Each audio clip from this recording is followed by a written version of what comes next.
tẹ̀yin àgbààgbà ilẹ̀ Yorùbá àtẹ̀yin gómìnà tẹ́ ìbojú Gani jẹ́ tó báyìí ẹ wá sọ Gani di àròyé níṣẹ́ ìbáká o iṣẹ́ igbe kíkẹ́ níṣẹ́ ẹ̀yẹ bí Gani bá rojọ́ lára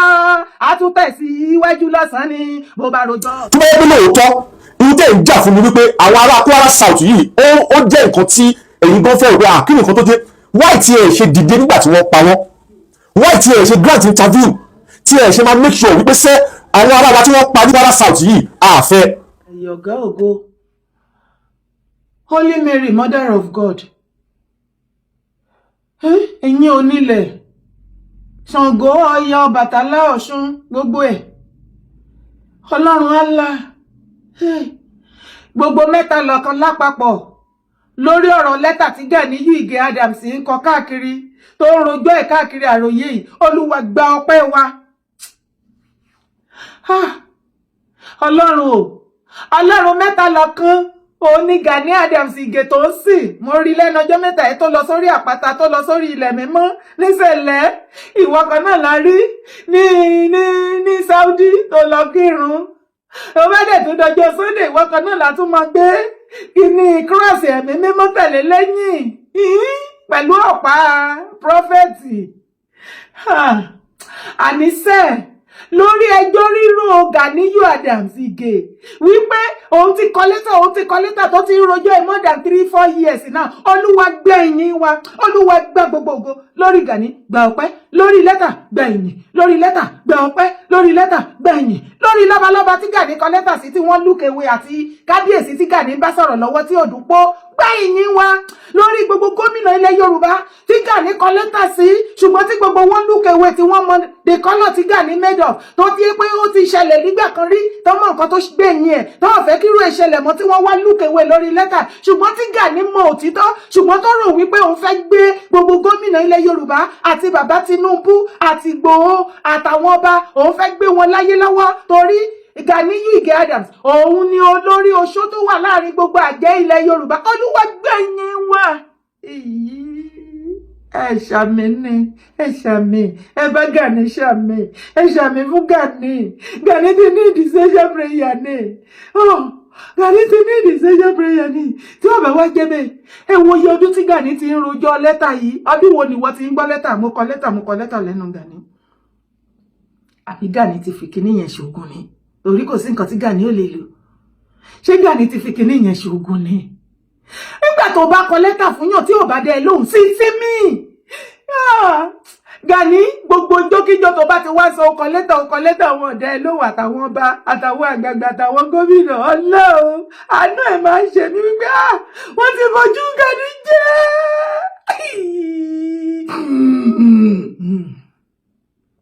kí ló dé tẹ̀yin àgbààgbà ilẹ̀ Yorùbá àtẹ̀yin gómìnà tẹ́ ìbojú Gani jẹ́ tó báyìí ẹ wá sọ Gani di àròyé níṣẹ́ ìbáká o iṣẹ́ igbe kíkẹ́ níṣẹ́ ẹ̀yẹ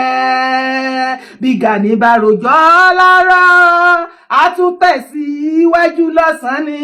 bó bá rojọ́ ọ̀sán tán á tún ro tìrọ̀lẹ́ mọ́talẹ́ àròdòrú lọ́jọ́ Gani lórí lẹ́tà kíkọ Gani sí mi Gani sí mi. Everybody ti gbọ́ ó ti ẹ̀ wá mi lè tó máa ń yà mí lẹ́nu Gani Ige Adams ìyẹn ò ti ẹ̀ tó kó lọ kí àwọn ọba kó máa rojọ́ ó fẹ́ rojọ́ bẹ́rí mọ́ bàbá Tinubu lẹ́sẹ̀ àbí ìwọ ò ti ní ó ń ṣọmọ ìjọba tó wà ń bẹ̀ lọ́wọ́lọ́wọ́ ìgbà tó jọmọ ìjọba tó wà ń bẹ̀ ó gbádùn ó dùn gan ni àwọn tó jọmọ ìjọba tó wà ń bẹ̀ sì jẹ́ káwọn náà gbádùn kan dùn jẹ́ kan dùn ó ti ní ẹ́ lára ju Gani wọ́n ní Ige ọ̀dájú ọmọ náà dé ń hùwà ọ̀dájú. Ẹwà ẹ̀sùnmọ́ bí ẹwà gbọ́mù Gani fẹ́ dá ìjà sílẹ̀ láàrin àwa Yorùbá ó dá ipò ti gbowó lọ́wọ́ àwọn Fúlàní lọ́wọ́ àwọn nọ́dánà ẹ mọ̀ pé ó ń bá wọn ṣe má fọ Gani àti Fúlàní Gani fẹ́ kí ìjà ṣẹlẹ̀ bó ṣe ní ọdún yẹn tí àwọn OPC tán kọjú ìjà síra wọn tó bẹ̀rẹ̀ sí ní para wọn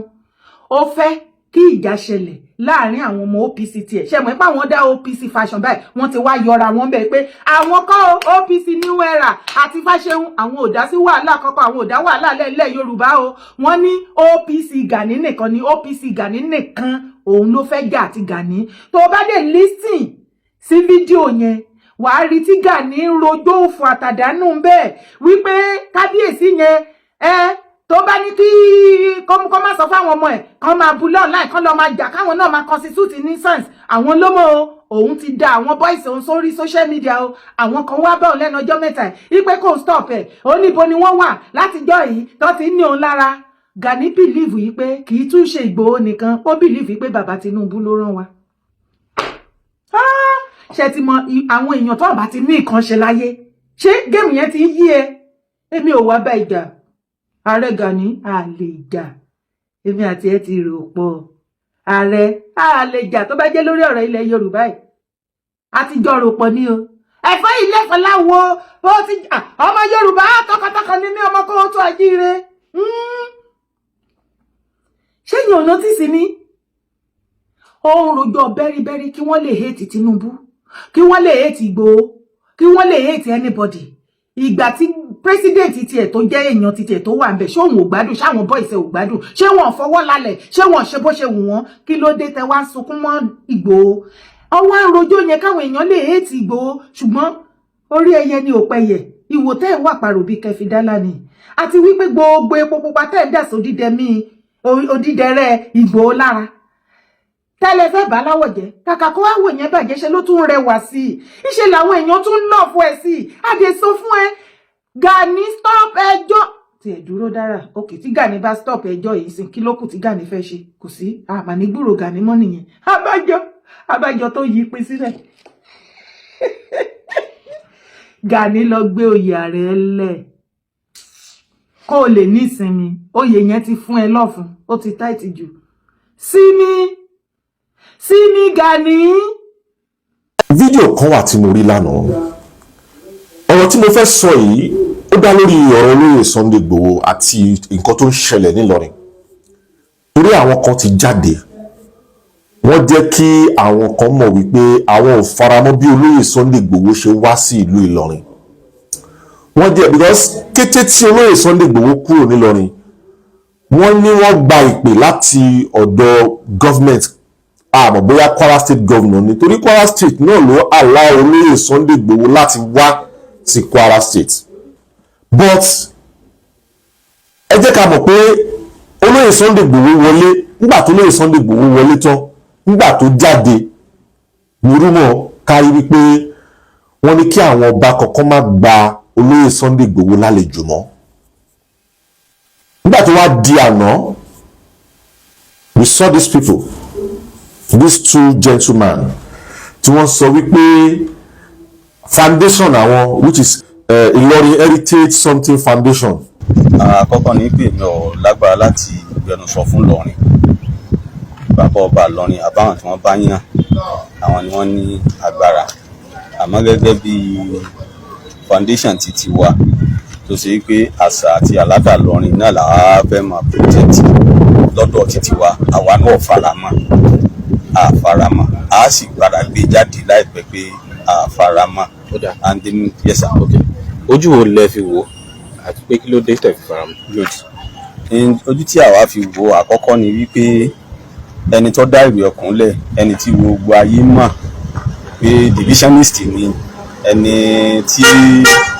tó sà ń sọ̀rọ̀ nípa bí ó sì kọ́ Nàìjíríà òun ló ń champion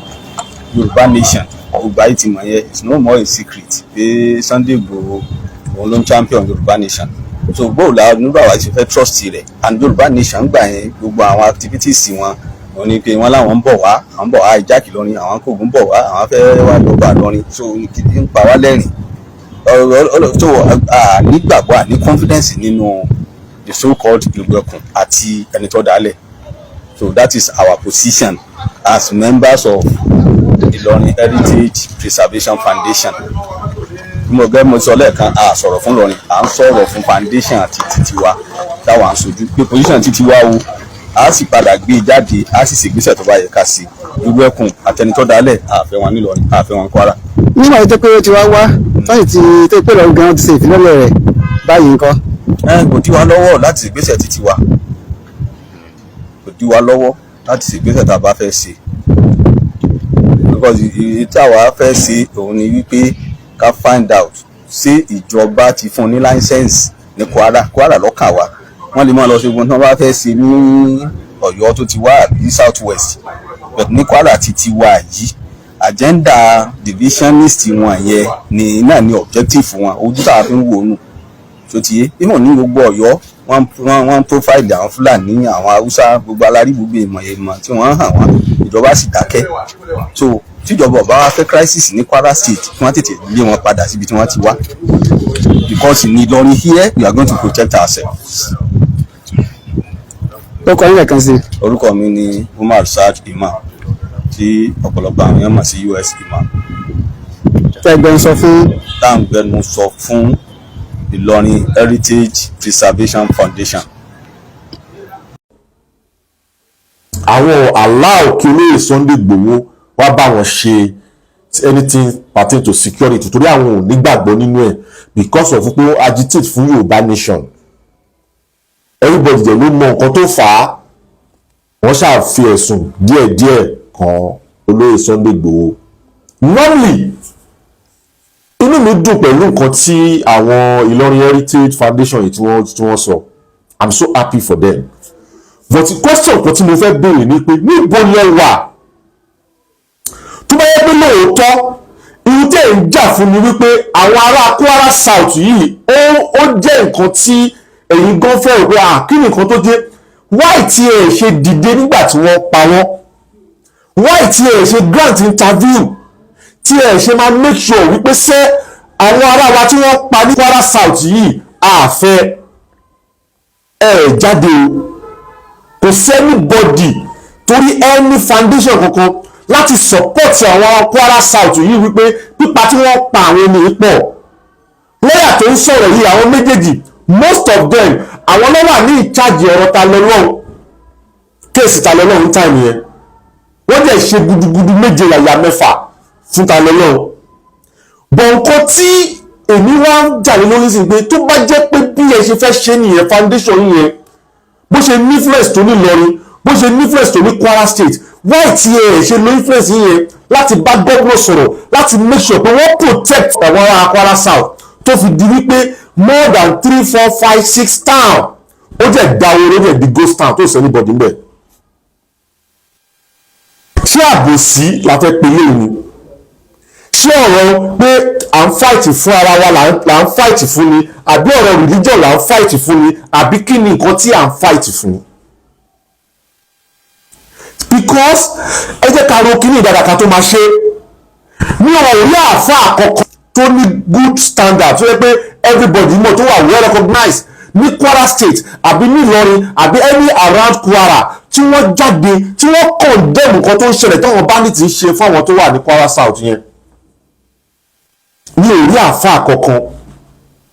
but àwọn ọba bíi 20 ṣe mọ̀ wípé nǹkan tó bá fi lè mú ọba bíi 20 tó kóra wọn jọ ó ní pé more than 20 community ní kíní ẹ̀ ti affect. ẹ wo nǹkan tó ṣẹlẹ̀ ní wọ́rọ̀ community ẹ wo adúlé èèyàn tí wọ́n pa over 100 something people nothing tẹ́yìn kíní ṣẹṣẹ sí.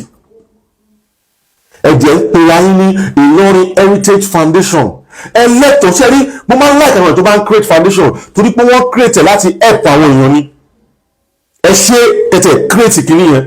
but kí ni àǹfààní tí àwọn ará Kwara South tí wọ́n jẹ lára foundation yẹn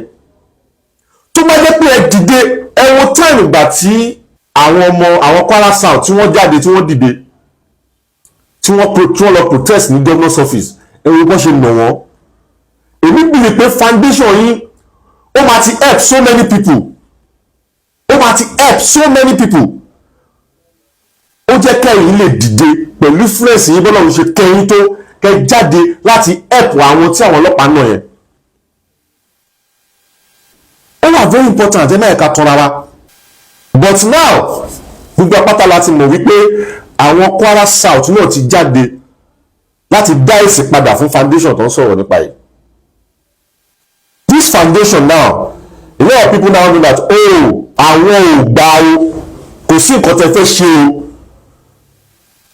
àwọn oppose support yìí o àwọn fẹ́ olóyè Sunday Igboho